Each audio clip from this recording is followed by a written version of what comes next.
প্রার্থনা শীর্ষ সম্মেলনে যোগ দিতে কাতারের প্রধান উপদেষ্টা। দোহায় লাল গালিচার সংবর্ধনা। 4 দিনের সফরে গুরুত্ব পাবে শ্রমবাজার এবং জ্বালানি সহযোগিতা। ভরা মৌসুমেও অস্থির পেঁয়াজের বাজার। রাজধানীতে সপ্তাহ ব্যবধানে কেজিতে বেড়েছে 15 টাকা। দাম নিয়ন্ত্রণে ভারত থেকে আমদানির প্রস্তুতি শুরু ব্যবসায়ীদের। উন্নয়ন বরাদ্দে বৈষম্যের শিকার রংপুর। বাড়ছে কর্মহীন জনগোষ্ঠী। দীর্ঘদিনেও হচ্ছে না কাঙ্ক্ষিত শিল্পায়ন। কৃষিতেই নির্ভরশীলতা। অর্থনৈতিক অঞ্চল চালুর পরামর্শ। দিনাজপুরে নাবি জাতের টমেটোর ব্যাপক সরবরাহ। ন্যায্য দাম না পাওয়ায় হতাশ কৃষক। মনপ্রতি ১,৫০০ টাকার বেশি লোকসানের দাবি। এবং ট্রাম্পের নতুন শুল্ক নীতির প্রভাব মার্কিন জনজীবনে। নামিদামি ব্র্যান্ড রেখে ক্রেতারা ঝুঁকছেন ব্যবহৃত পণ্যে। জীবনযাত্রার ব্যয় বাড়ছে অন্যান্য খাতেও।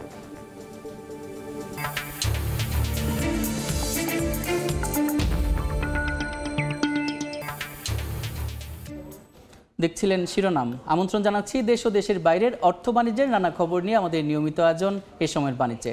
আপনাদের সঙ্গে আছি আমি সাদিক হাসান ইমন। 4 দিনের সফরে কাতারের প্রধান উপদেষ্টা ডক্টর মোহাম্মদ ইউনুস। এই সফরে বাংলাদেশিদের জন্য শ্রমবাজার সম্প্রসারণ এবং জ্বালানি সহযোগিতা সহ বিভিন্ন ইস্যুতে বেশ কিছু বৈঠক হবে বলে জানিয়েছেন প্রেস সচিব শফিকুল আলম। দোহায় প্রার্থনা সম্মেলনের পাশাপাশি সাইড লাইনে রোহিঙ্গা ইস্যুতে আরেকটি সেশনে অংশ নেবেন ডক্টর ইউনুস। স্থানীয় সময় সোমবার রাত 9:45টার দিকে কাতারের রাজধানী দোহার হামাদ বিমানবন্দরে অবতরণ করে প্রধান উপদেষ্টাকে বহনকারী ফ্লাইট। এরপর তাকে দেয়া হয় লাল গালিচা সংবর্ধনা। অভ্যর্থনা জানান কাতারের প্রোটোকল প্রধান ইব্রাহিম ফাকরু।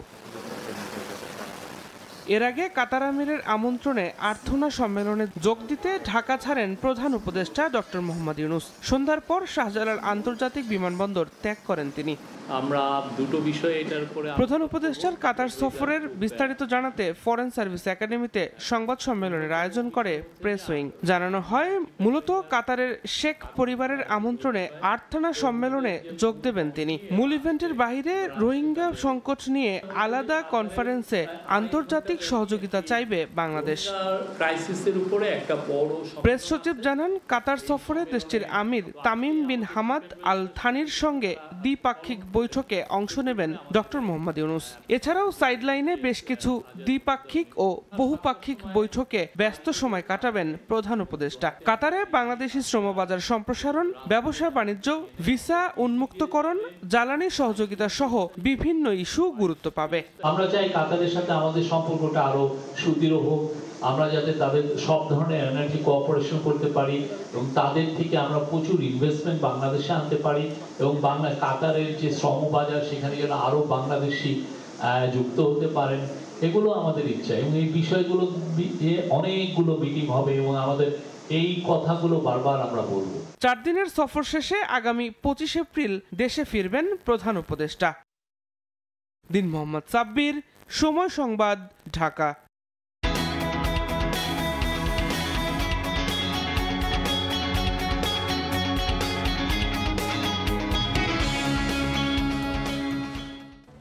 হিলি স্থলবন্দর দিয়ে চাল আমদানি বাড়ায় ক্রেতার সংকটে কমেছে দাম।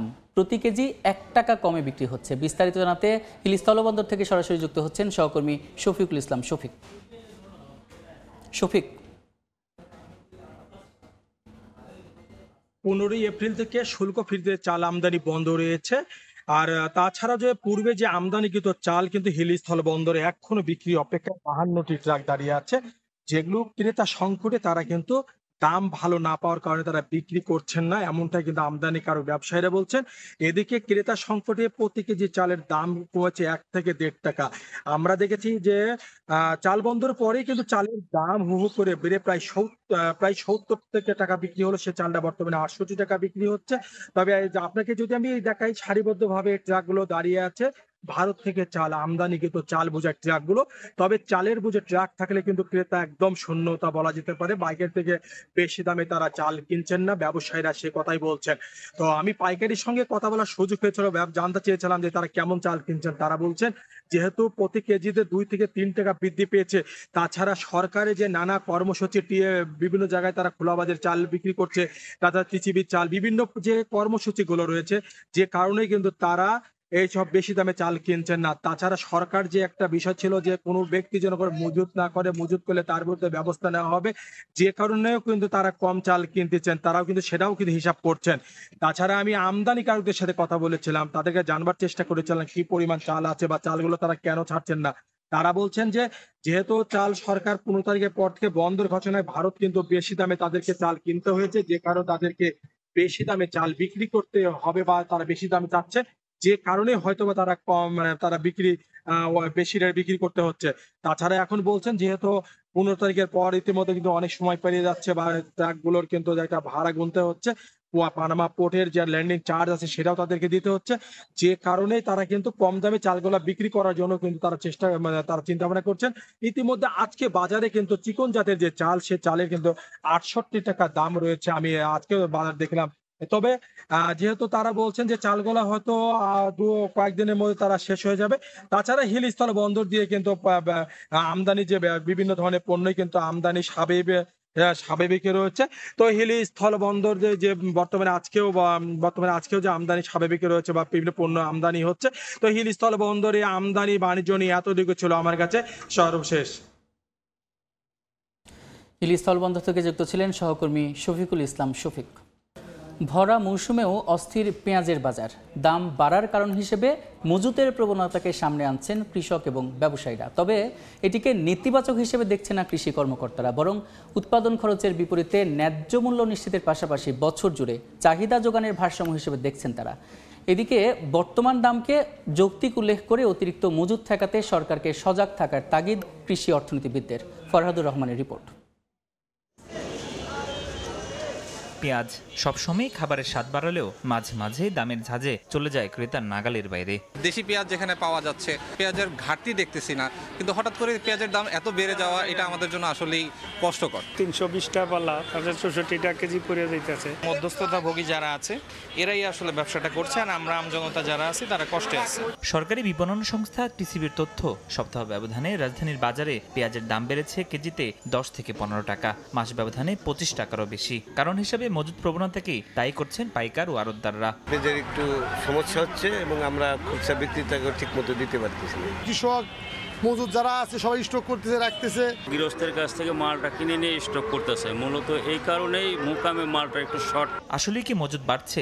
দেশের বৃহৎ পেঁয়াজ উৎপাদনকারী অঞ্চল ফরিদপুর ও পাবনার কৃষক ব্যবসায়ীরা বলছেন স্বল্প মেয়াদী সংরক্ষণে ঝুঁকছেন অনেকেই, এতে চাপ পড়েছে বাজার সরবরাহে। 18-1900 এভাবে বাজার চলতেছে, এভাবে বাজার থাকলে কৃষক মোটামুটি ভালো থাকবে। স্টক পদ্ধতি মাল কিনতে হচ্ছে, এর বিনিময়ে বাজার দেওয়া।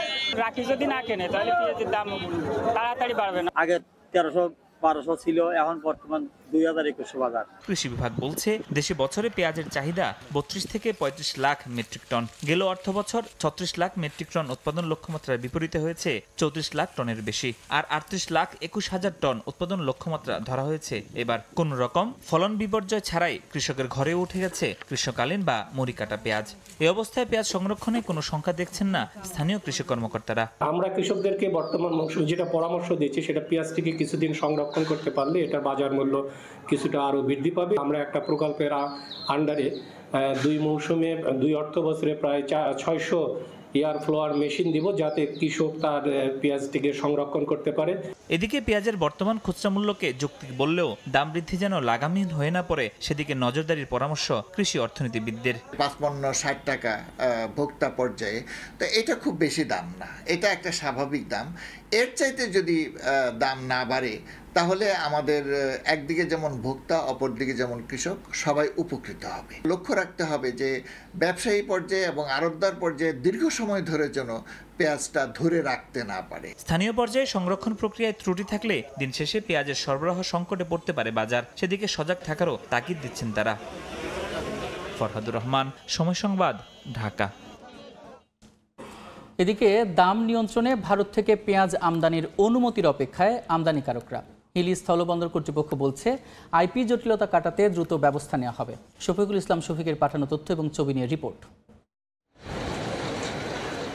ভরা মৌসুমে বাজারে পেঁয়াজের সরবরাহ ছিল ভালো, এজন্য 31শে মার্চ পর্যন্ত অনুমতি থাকলেও হিলি স্থলবন্দর দিয়ে পেঁয়াজ আমদানি করেননি আমদানিকারকরা। তবে সম্প্রতি সরবরাহ কমের অজুহাতে আবারও পেঁয়াজের দামে ঝাঁজ। প্রকারভেদে 30 থেকে 35 টাকা কেজির পেঁয়াজের দাম বেড়ে বিক্রি হচ্ছে 50 থেকে 55 টাকা। ইন্ডিয়া থেকে পেঁয়াজ আসতেছে না, এই কারণে পেঁয়াজের চাহিদাটা একটু বেশি আর দামটা একটু বাড়তির দিকে। ভারত থেকে যদি পেঁয়াজ আসে হয়তো বাজারটা একটু কমবে। এভাবে পেঁয়াজের দাম বাড়তে থাকলে আমরা কিভাবে গরিব এটা কিনতে পারবো? আমদানিকারকরা বলছেন 1 এপ্রিল থেকে পেঁয়াজের উপরে থাকা 20% রফতানি শুল্ক প্রত্যাহার করে নেয় ভারত। ফলে এখন ভারত থেকে কম দামে পেঁয়াজ আমদানি সম্ভব। আর আমদানি শুরু হলেই অচিরেই পেঁয়াজের দাম কমবে বলে আশা তাদের। আইপি বন্ধ করা সম্ভব না, যদি সরকার আইপি আমাদের দিয়ে দেয়। পেঁয়াজ তো এবার ইন্ডিয়াতে ব্যাপক পরিমাণ পেঁয়াজ হয়েছে। ইন্ডিয়াতে পেঁয়াজের কেজি মনে করেন 10 টাকা, 12 টাকা, 15 টাকা কেজি ভালো গলা।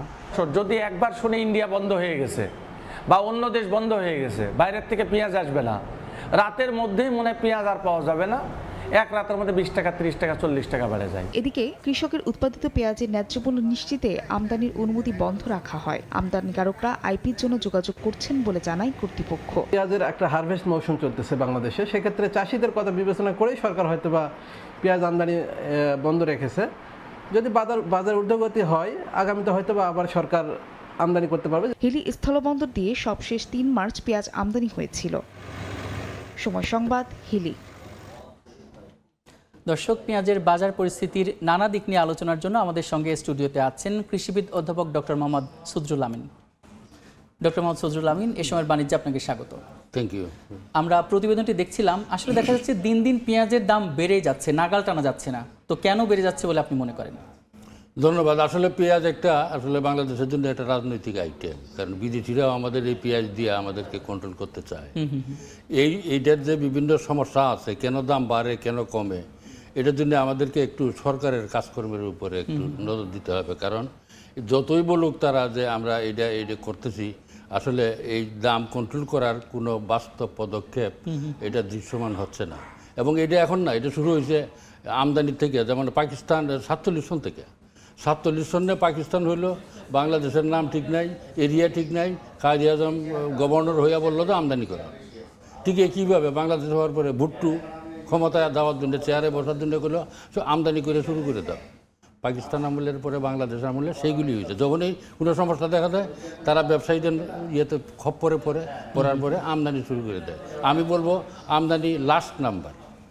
আগে নিজের দেশের যে সম্পদ আছে, এখন পর্যন্ত পেঁয়াজ যে প্রোডাকশন এবং যে জিনিস আছে, আমি মনে করি না যে এই দেশে কোনো আমদানির প্রয়োজন আছে। এবং আগামী কারণ আমাদের যে পেঁয়াজের ভ্যারাইটি আছে, যে উৎপাদন, যে 8টা জেলায় পেঁয়াজ হয়, তাতে এই দেশে পেঁয়াজ আমদানি করার চিন্তাই করার দরকার নেই। জি, তারপরেও কিন্তু দেখা যাচ্ছে ঘাটতি কিন্তু হচ্ছে, আমদানি করতে হচ্ছে। তো এই ক্ষেত্রে আপনি কোনটিকে দায়ী করবেন? দেখা যায় ব্যবসায়ীদের সততাকে প্রশ্নবিদ্ধ করবেন নাকি রাজনৈতিক প্রতিশ্রুতি, কোনটিকে আপনি প্রশ্ন? রাজনৈতিক প্রতিশ্রুতি। কারণ সরকার আইসে যখন দখলদারি সরকার, দখলদারি সরকার যখন বর্তমান সরকারও যেটা আছে এখন, বর্তমান সরকার এই যে 24শে জুলাই থেকে, এটা তাদের প্রেক্ষিত যা ছিল যে বাংলাদেশে এই জিনিস করার জন্য আমরা এটা করতেছি, সেই প্রেক্ষিত থেকে তারা সরে যাচ্ছে শুধু একটা কারণে। সেই একটা কারণ কোনটা?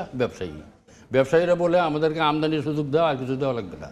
কারণ আমদানিতে বহু রকম লাভ, এক আমদানিতে 13 রকম লাভ। সুতরাং এটা তারা ছাড়বে না। সরকারের উচিত আমি আমদানি চাই না। কোরিয়ার, দক্ষিণ কোরিয়ার মতো, জাপানের মতো, মালয়েশিয়ার মতো আমদানি চাই না। যদি যেদিন কৃষক দেখবে কৃষক মারা যাচ্ছে ঘরে পড়িয়া, সেদিন আমি আমদানি করবো, তার আগে না। ব্যবসায়ী বাঁচানোর জন্য আমাদের আমদানি করার কোনো প্রয়োজন নাই। এই দুর্বলতা যদি সরকার দেখায়, তাহলে জীবনে এটা কন্ট্রোল করতে পারবে না। এটা কথাটা আমি কঠিন বললাম একটু। আরেকটা আছে যে রিপোর্টিং, আপনাদের সাংবাদিক ভাইয়ারা যে রিপোর্ট করেন, খুবই ভালো, বেশি খারাপ। লাফায় লাফায় দাম বাড়তেছে, লাগাম ছিঁড়ে গেছে, তুলপার হয়ে গেছে। তারা সাহিত্য ব্যবহার করে, ভাষা ব্যবহার করে, কোনো তথ্য না। তারা তথ্য রিপোর্ট করে, তথ্য উল্লেখ করে রিপোর্ট করুক, সমাধান হবে। তারা বলুক যে অ্যাকচুয়াল তথ্যটা কি, সেটা বলুক। বাম্পার ফলন বললে হবে না, বলতে হবে এত হেক্টর এত টন, অমুকে কে কি করতেছে না, অমুক মানুষ এই কাজ করছে, এইভাবে বলতে হবে। জি, মানে আপনি বলছেন যে তথ্যগুলো যেন আরো স্পেসিফিক ভাবে দেওয়া, স্পেসিফিক দেওয়া হলে সরকার অ্যাকশন নিতে পারবে। জি, আর নয়তো আগুন লেগে গেছে, এর উপরে অ্যাকশন নেওয়া যাবে না।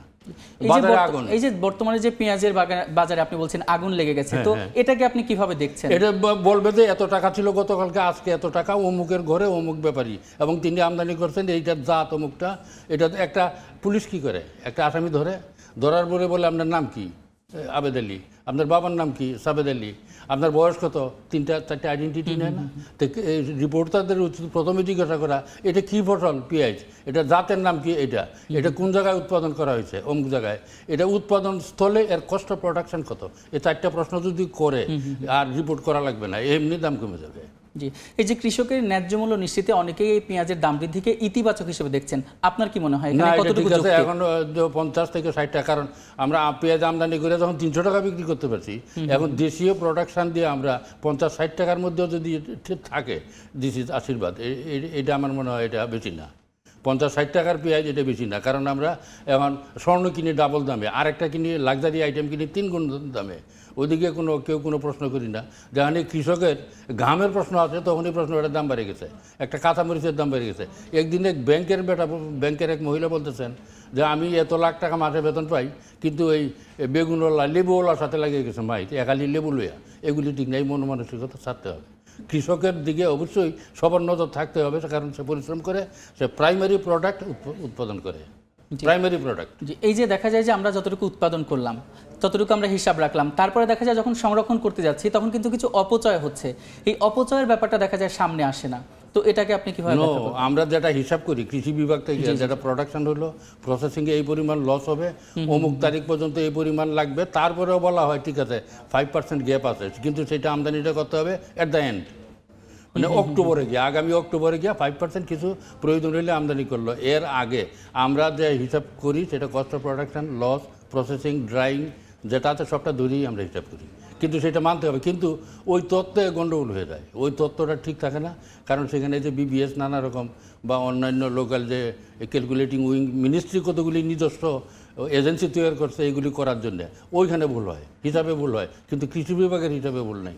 যে এই যে সংরক্ষণ করছে, তো আমরা কৃষি বিভাগে বর্তমানে পেঁয়াজ ধরেন আমাদের হিসাবে ম্যাক্সিমাম যদি লস হয় তাহলে আমাদের সামার পেঁয়াজটা একটু কম হচ্ছে, সামার পেঁয়াজটা যদি কম হয় তাহলে ম্যাক্সিমাম অক্টোবরে গিয়া 5% ম্যাক্সিমাম আমদানি করা লাগতে পারে, সেটা অক্টোবরে গিয়া। আর সামারটা যদি হয়ে যায় আমদানি করা লাগবে না।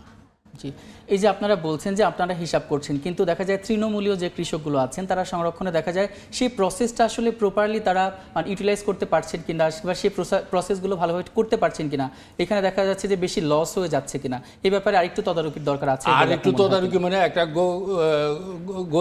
গরিব কিন্তু একটা মানে সগরিব একটা প্রজেক্ট ছিল যে সরকারি গুদামজাতকরণ, ওইখানের জন্য আমরা টাকা দিই, কৃষি মন্ত্রণালয় প্রযুক্তি দেয় যে লোকালি কিছু প্রিজার্ভ করার জন্য, কিন্তু আজকাল দেখেন এমন অবস্থা হয়েছে, আমি অনেক চ্যানেলের রিপোর্টার একটা মানুষকে আনিয়া লুঙ্গি গামছা পরে এক কৃষক বানাইয়া ইন্টারভিউ নিয়া তারে বলা যে তুমি কবে সর্বনাশ হয়ে গেছে, এইগুলি ঠিক না।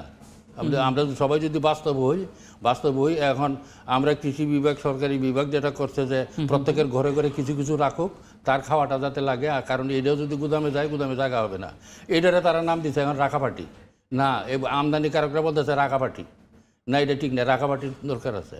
একজন মানুষ যদি তার 1 মাসের পেঁয়াজ নিজের ঘরে রাখে এটা দেশের জন্য ভালো, এবং তা কীভাবে রাখবে সেই পদ্ধতি আমরা দিচ্ছি, এইভাবে রাখেন, আপনি 1-2 মাস পেঁয়াজটা নিজের ঘরেই রাখতে পারবেন, নিজের ঘরে রেখে খাইতে পারবেন, এটা গুদামে নিয়ে যাওয়া লাগবে না, এটা তো আমাদের জন্য ভালো, এটা নেগেটিভ করা ঠিক না। আর রাখাপাটি যেটা বলতেছে, হ্যাঁ কেউ যদি ইচ্ছাকৃতভাবে লুঙ্গি গামছা পরে কৃষক সাথে যদি উনি গুদাম ভরে রাখে, গুদাম কেন, আমরা তো ঘরে বানিয়ে দিচ্ছি পেঁয়াজ রাখার জন্য, তো এটা রাখাপাটি এটা 2 নম্বর হবে কেন, এটাও ঠিক না।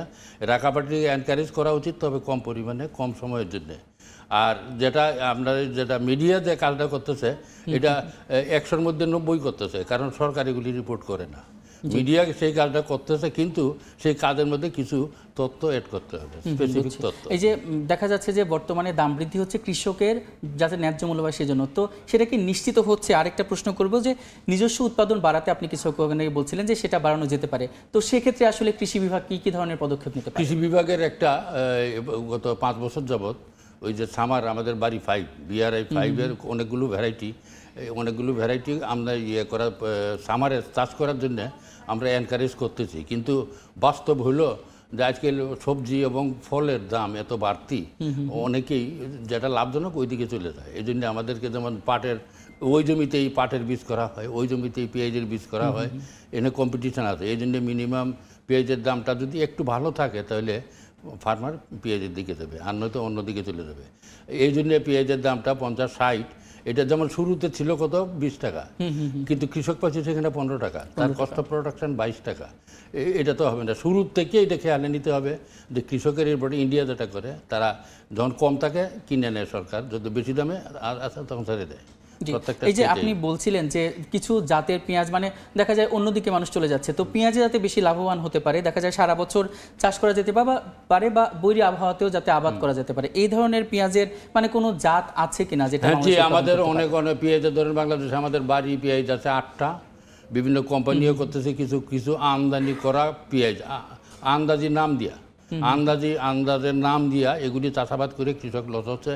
যেমন কুষ্টিয়াতে আছে, আমাদের হলো ফরিদপুরি তাহিরপুরি, আর ফরিদপুরের ইয়ের দিকে এই ফরিদপুরের অনেক জায়গায় আছে একটা ভ্যারাইটি, এর নাম সালতা।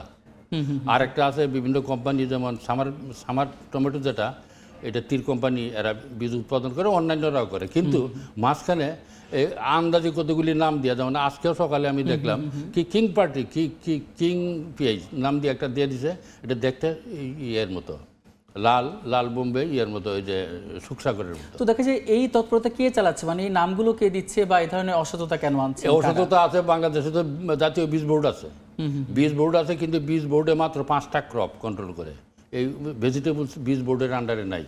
এই জন্য বিভিন্ন কোম্পানি আছে, এরা বাইরের থেকে বীজ আনে, আইনের দেশীয় একটা নাম দিয়া এমনভাবে প্রচার করে, বিজ্ঞাপন করে, আমাদের মিডিয়াতেও বিজ্ঞাপন দেয়, মনে হয় যে এটা দেশের অনুমোদিত, আসলে এগুলি অনুমোদিত না।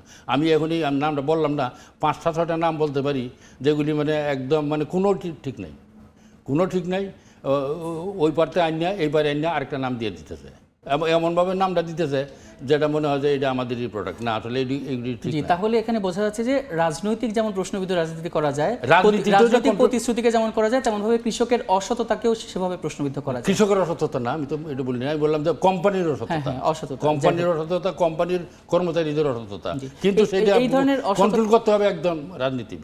আসলে কঠোর হাতে যদি এগুলো কন্ট্রোল করা যায়, কঠোর হাতে লাগবে না, তার যে আইন আছে আইন দিয়ে কন্ট্রোল করবে, তে সে কোনো ভুল করলে সে ক্ষমা পাবে না, এইটুকু। আমরা আসলে সেটাই আশা রাখছি যে খুব দ্রুত এই সমস্যাগুলোর সমাধান হবে। যদি রাজনীতি যদি কেউ মনে করে, অসংখ্য ধন্যবাদ ভুট্টোর মতো যদি কেউ মনে করে চেয়ারটা কই আগে আমার চেয়ারটা দাও, বাংলাদেশ পরে। আপনাকে অসংখ্য ধন্যবাদ। এই সময় বাণিজ্য এটি হবে না, নিজের চেয়ার ঠিক রাখার জন্য নিজের আইন কানুনের ভিতরে আবার বলে যে কঠোর অস্ত্র দমন করবে। আমি অনেক জায়গায় দেখছি কঠোর অস্ত্র দমন করার কথা বললো স্বরাষ্ট্র মন্ত্রণালয়, সে বলে যে তার কোনো আইনই নেই ওটা করার জন্য। অসংখ্য আমরা সময় স্বল্পতার জন্য এখানে শেষ করতে চাই। আপনাকে অসংখ্য ধন্যবাদ এই সময় বাণিজ্য আসার জন্য। ধন্যবাদ আপনাকে। আমরা এতক্ষণ আলোচনা করছিলাম পেঁয়াজের বাজার পরিস্থিতি নিয়ে, আর এজন্য আমাদের স্টুডিওতে এসে উপস্থিত ছিলেন অধ্যাপক ডক্টর মোহাম্মদ সদরুল আমিন। দর্শক, এবার জানাবো পুঁজিবাজারের খবর। প্রধান পুঁজিবাজার ঢাকা স্টক এক্সচেঞ্জ ডিএসইতে সূচকের মিশ্র প্রবণতার মধ্য দিয়ে লেনদেন চলছিল শুরুতে, এখন দেখছি নিম্নমুখী প্রবণতার মধ্য দিয়ে লেনদেন চলছে। সর্বশেষ বাজার পরিস্থিতি জানাতে নিয়ে যাচ্ছি ডিএসই ওয়েবসাইটে। আমরা গতদিন দেখেছিলাম যে 3টি সূচকই কিন্তু নিম্নমুখী প্রবণতার মধ্য দিয়ে শেষ হয়েছিল। আজকেও কিন্তু শুরুতে ঊর্ধ্বমুখী থাকলেও কিন্তু এখন নিম্নমুখী প্রবণতা দেখতে পাচ্ছি। প্রধান সূচক ডিএসই এক্স ইন্ডেক্স সেটি দেখতে পাচ্ছি যে সেটি প্রায় 5 পয়েন্ট কমে এখন অবস্থান করছে 5039 পয়েন্টের কিছুটা বেশিতে। তারপরে নিম্নমুখী প্রবণতার কিন্তু সূরিয়া সূচক ডিএসই এসও রয়েছে, সেটি 1.1 পয়েন্ট কমে এখন অবস্থান করছে 1125 পয়েন্টের কিছুটা বেশি। এবং একই সুরে কিন্তু সুর বিলিয়েছে ডিএস30 বাছাইকৃত সূচক, যেটি প্রায় 1 পয়েন্ট কমে এখন অবস্থান করছে 1862 পয়েন্টের কিছুটা বেশি।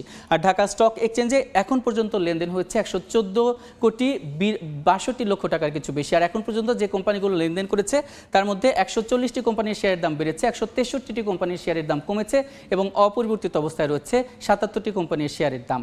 আর ঢাকা স্টক এক্সচেঞ্জে এখন দেখতে পাচ্ছি যে কোম্পানিগুলো আজকে লেনদেন করেছে তার মধ্যে শীর্ষ 20-এ যে কোম্পানিগুলো রয়েছে তার মধ্যে তাদের মধ্যে দেখা যাচ্ছে যে কার অবস্থান কোথায় এবার আমরা জেনে নেব। প্রথমেই কিন্তু রয়েছে আলিফ ইন্ডাস্ট্রিজ লিমিটেড, যার একটি শেয়ার এখন বিক্রি হচ্ছে 48 টাকা 50 পয়সায়। এর একটি শেয়ার সর্বোচ্চ 48 টাকা 90 পয়সা এবং সর্বনিম্ন 45 টাকা 50 পয়সায় বিক্রি হয়েছে। এবং গতকাল কিন্তু এর একটি শেয়ার সবশেষ বিক্রি হয়েছিল 45 টাকা 10 পয়সায়। এবং এখন পর্যন্ত এটি ঢাকা পুঁজিবাজারে সর্বমোট লেনদেন করেছে 6.54 লক্ষ টাকার বেশি। আর দ্বিতীয় অবস্থানে কিন্তু রয়েছে এখন রয়েছে যে শাহজি বাজার পাওয়ার কোম্পানি লিমিটেড, যার একটি শেয়ার এখন বিক্রি হচ্ছে 41 টাকা 30 পয়সা। এর একটি শেয়ার সর্বোচ্চ 43 টাকা 30 পয়সা এবং সর্বনিম্ন 41 টাকা 20 পয়সায় বিক্রি হয়েছে। এবং এখন পর্যন্ত কিন্তু এটি লেনদেন করেছে 65 টাকা। এবং একটা ইনফরমেশন অ্যাড করতে চাই যে গতকালকে কিন্তু এর একটি শেয়ার সর্বনিম্ন দামে আসলে বিক্রি শেষ হয়েছিল 41 টাকা 20 পয়সায়। তারপরে রয়েছে AB bank first mutual fund limited, যার একটি শেয়ার এখন বিক্রি হচ্ছে 5 টাকা 30 পয়সা, যার একটি শেয়ার সর্বোচ্চ 5 টাকা 40 পয়সা এবং সর্বনিম্ন 5 টাকা 10 পয়সায় বিক্রি হয়েছিল। এবং গতকালকে কিন্তু 5 টাকা 10 পয়সায় এর সর্বনিম্ন লেনদেন হয়েছে, মানে গতকালকে কিন্তু এর সর্বনিম্ন দাম ছিল। এখন পর্যন্ত এটি লেনদেন করেছে 4 কোটি 22 লক্ষ টাকার বেশি। তারপরেই রয়েছে কিন্তু মিডল্যান্ড ব্যাংক, যার একটি শেয়ার এখন বিক্রি হচ্ছে 19 টাকা 90 পয়সা, যার একটি শেয়ার সর্বোচ্চ 19 টাকা 70 পয়সা, সর্বনিম্ন 19 টাকা 30 পয়সায় বিক্রি হয়েছিল। তো ঢাকা পুঁজিবাজারে কিন্তু লাগাতার আমরা দেখতে পাচ্ছি যে নিম্নমুখী প্রবণতার মধ্য দিয়ে যাচ্ছে। তার মানে এই খাতে যারা বিনিয়োগ করছে তাদের জন্য কিন্তু একটা উদ্বেগের বিষয়। তো ঢাকা স্টক এক্সচেঞ্জের ওয়েবসাইট থেকে এই ছিল আমার কাছে লেটেস্ট আপডেট। উন্নয়ন বরাদ্দের বৈষম্যের কবলে পড়ে দরিদ্র বিমোচন করতে পারছে না রংপুর বিভাগ। শিল্পায়ন না হওয়ায় বাড়ছে কর্মহীন মানুষ। বিভাগের অর্থনীতি কৃষি বিভাগের উপর নির্ভরশীল। এই অবস্থা থেকে বেরিয়ে আসতে 4টি অর্থনৈতিক অঞ্চল চালুর উদ্যোগ নেওয়ার পরামর্শ অর্থনীতিবিদদের। নাজমুল ইসলাম নিশাতের রিপোর্ট। একমাত্র উত্তরা বিজেট ছাড়া দীর্ঘ সময় রংপুর অঞ্চলে গড়ে ওঠেনি ভারী কোনো শিল্প কলকারখানা। এখনও এই অঞ্চলের শিল্প আটকে আছে কিছু চালকল, পাট ও ক্ষুদ্র শিল্পে। ফলে বিভাগের 70% মানুষকে প্রত্যক্ষ ও পরোক্ষভাবে কৃষি অর্থনীতির ওপর নির্ভর করতে হচ্ছে। বিগত সরকার দ্রুত অর্থনৈতিক উন্নয়নে পিছিয়ে থাকা অঞ্চলগুলোতে অর্থনৈতিক অঞ্চল স্থাপনের উদ্যোগ নিলেও রংপুর অঞ্চলে সেই দৃশ্য প্রতিফলিত হয়নি। এই অঞ্চলে 4টি অর্থনৈতিক অঞ্চল অনুমোদন পেলেও আটকে আছে ভূমি অধিগ্রহণেই। অথচ একই সময়ে শুরু হওয়া ঢাকা ও চট্টগ্রামের অর্থনৈতিক অঞ্চলগুলোতে চলছে ব্যাপক কর্মযজ্ঞ। বাংলাদেশের যে অর্থনৈতিক বৈষম্য আছে সেই বৈষম্যের শিকার হয়েছে এই উত্তরাঞ্চলের মানুষ। 250 একর জমির মধ্যে 185 একর জমি খাস জমি, বাকি 65 একর জমি একটি ব্যক্তি মালিকানাধীন জমি। মূল্য নির্ধারণ করা হয়েছে সরকারি নিয়ম অনুযায়ী এবং এই টাকাটি সরকারের কাছ থেকে পাওয়ার জন্য আমি ইতিমধ্যে পত্র প্রেরণ করেছি। ব্যবসায়ী নেতারা বলছেন সম্ভাবনা থাকার পরও বিগত সরকারের বৈষম্য নীতি প্রতিফলিত হয়েছে এই অঞ্চলে। বর্তমান সরকারকে এ বিষয়ে পদক্ষেপ নেওয়ার তাগিদ তাদের। গত সরকারের আমলে যে সমস্ত মন্ত্রী এমপি ছিল যে তারা কোনো পদক্ষেপ নেয়নি। পঞ্চগড় একটি অর্থনৈতিক অঞ্চল এই জন্যই দরকার যে এখানকার এগ্রোভেজ যেসব প্রোডাক্ট রয়েছে সেটা একটা এক্সপ্লোর প্রয়োজন। শিল্পায়নে এগিয়ে নিতে এবং কর্মসংস্থান সৃষ্টি করতে অর্থনৈতিক অঞ্চলগুলো পরিকল্পিতভাবে বাস্তবায়নের উদ্যোগ নেওয়া জরুরি বলে মনে করেন অর্থনীতিবিদরা। এগ্রিকালচার বেসড এখানের মানুষজন, এখানে ফরওয়ার্ড এবং ব্যাকওয়ার্ড লিঙ্কেজ আর অনেকগুলো ইন্ডাস্ট্রি গড়ে ওঠার সম্ভাবনা রয়েছে। দিনাজপুরে 308 একর জমির মধ্যে অধিগ্রহণ হয়েছে মাত্র 87 একর, পঞ্চগড়ে 250 একরের মধ্যে 187 একর আর নীলফামারীতে 106 একর জমি বেজার কাছে বুঝিয়ে দেওয়া হয়েছে। আর কুড়িগ্রাম বিশেষ অর্থনৈতিক অঞ্চলের জন্য 149 একর জমি বরাদ্দ দেওয়া হলেও দৃশ্যমান কোনো অগ্রগতি হয়নি। নাজমুল ইসলাম নিশাত, সময় সংবাদ, রংপুর। পঞ্চগড়ের মাটিতে আবাদ হচ্ছে সুপারফুড কিনোয়া। অপ্রচলিত এই শস্য আবাদে কম খরচে মিলছে অধিক লাভ, তাই চাষে আগ্রহ বাড়ছে স্থানীয় কৃষকের। তৈরি হচ্ছে বেকারদের কাজের সুযোগ। সোহাগ হায়দারের প্রতিবেদন। পঞ্চগড় সদর উপজেলার চারুখুড়া গ্রামের বাসিন্দা সাবেক সেনা সদস্য আমিনুর রহমান আমিন চাকরি শেষে ফিরে উদ্যোক্তা হয়ে অর্জন করেছেন সাফল্য। বাণিজ্যিকভাবে আবাদ করছেন ভিনদেশি সুপারফুড কিনোয়া। আমি গত বছরে যে চাষ করেছিলাম সেগুলি সম্পূর্ণ বিক্রি হয়ে গেছে এবং এখনো আমার কাছে অনেক চাহিদা আছে। কম খরচে উৎপাদন ও বেশি লাভ হওয়ায় কিনোয়া চাষে আগ্রহ বাড়ছে স্থানীয়দের। দেখতেছি যে আমিনুল ভাইটা যতটুকু করছে তাতে করে খুব লাভবান করছে, আমরা আগামীতে করব। আমরা সপরিবারে কিনোয়া করার চেষ্টা করব এবং তার কাছে বীজ নেওয়ার জন্য আমি এখানে আছি। আগামীতে এই শস্য আবাদ বাড়বে বলে জানিয়েছে কৃষি বিভাগ। এটা আমাদের খাদ্য তালিকায় যদি আমরা রাখতে পারি তাহলে পুষ্টি নিরাপত্তা নিশ্চিত সহ আমরা সেখান থেকে অনেক পুষ্টি উপাদান পাবো। জেলায় বর্তমানে 21 বিঘা জমিতে এই সুপারফুড আবাদ হচ্ছে বলে জানিয়েছে জেলা কৃষি সম্প্রসারণ অধিদপ্তর। সোহাগ হায়দার, সময় সংবাদ, পঞ্চগড়।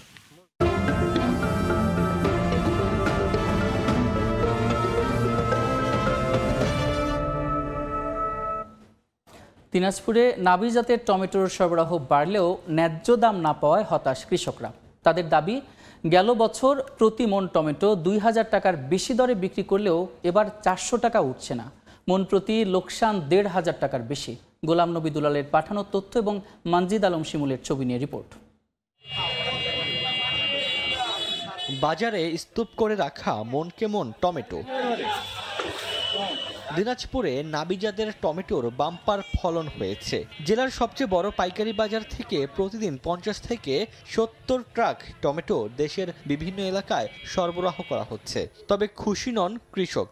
তারা জানান অন্য বছর এ সময় প্রতিমন টমেটো 2000 টাকার বেশি দরে বিক্রি হলেও এবছর বিক্রি হচ্ছে 250 থেকে 350 টাকা দরে। এতে লোকসান হচ্ছে তাদের। গতবার আমরা এই সময় আমরা 1800, 2000, 2200 এরকম আমরা বিক্রি করছি, কিন্তু এইবার 300, 380, 350 এরকম আমরা বিক্রি করতেছি। 300 টাকা করে হাজিরা, পুরুষ পাইট হচ্ছে আপনার 500 টাকা হাজিরা।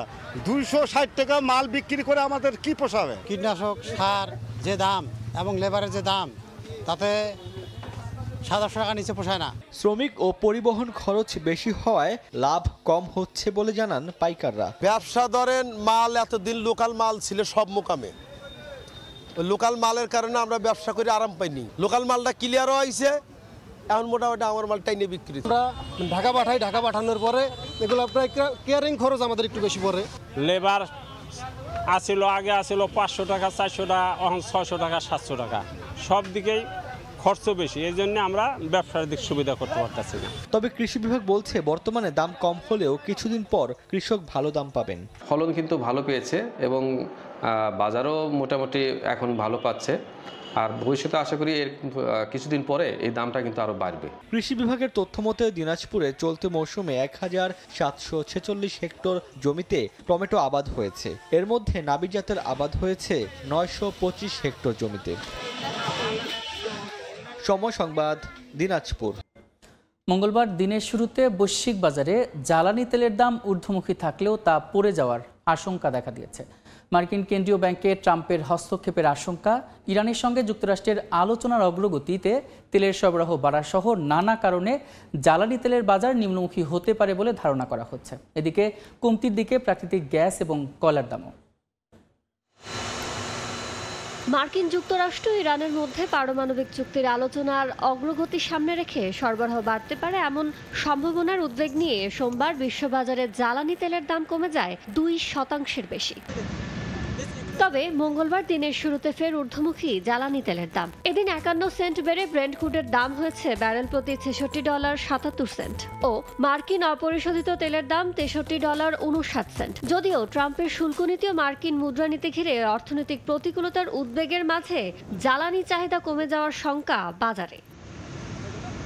এদিকে চাহিদা কমে যাওয়ার শঙ্কা সামনে রেখে বিশ্ববাজারে মার্কিন প্রাকৃতিক গ্যাসের দাম 5% কমে বর্তমানে চলতি বছরের জানুয়ারির পর সর্বনিম্ন অবস্থানে আছে। প্রতি মিলিয়ন ঘনফুটের দাম $3.03 দাঁড়িয়েছে।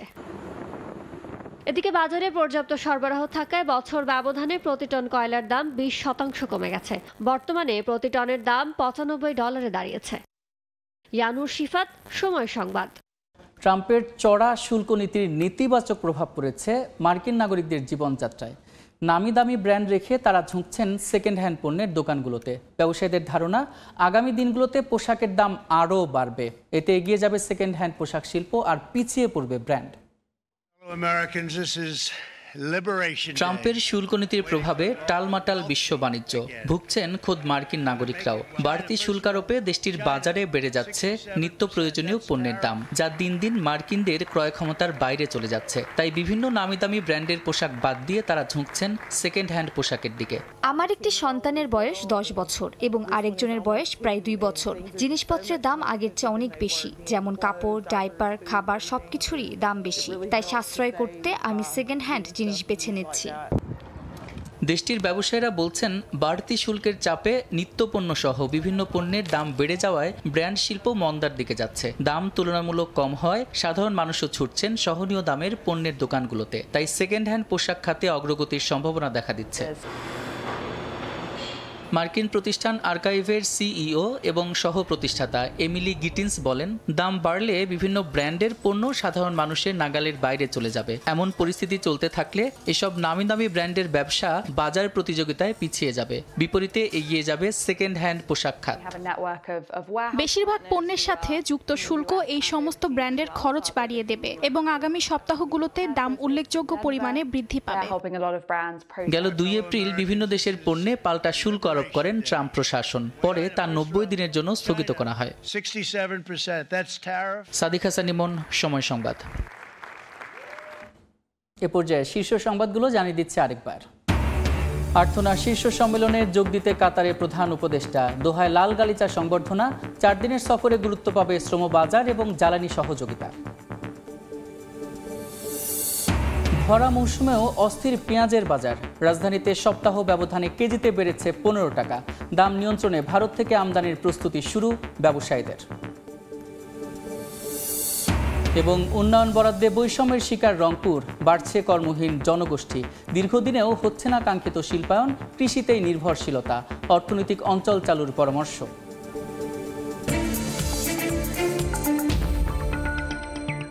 এই ছিল এই সময়ের বাণিজ্যে। সঙ্গে থাকুন সময়ের।